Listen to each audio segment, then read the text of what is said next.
اس کو ذرا بھی قرار و ثبات نہیں۔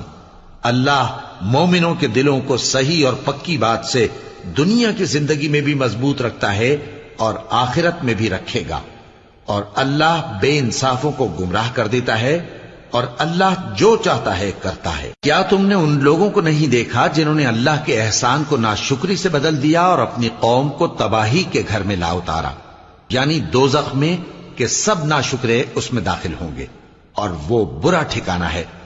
اور ان لوگوں نے اللہ کے شریک مقرر کیے کہ لوگوں کو اس کے رستے سے گمراہ کریں۔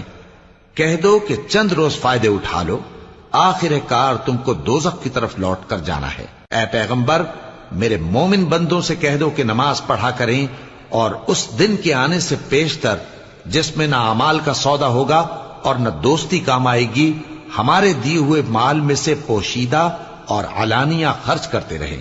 اللہ ہی تو ہے جس نے آسمانوں اور زمین کو پیدا کیا اور آسمان سے مے برسایا، پھر اس سے تمہارے کھانے کے لیے پھل پیدا کیے اور کشتیوں اور جہازوں کو تمہارے زیر فرمان کیا۔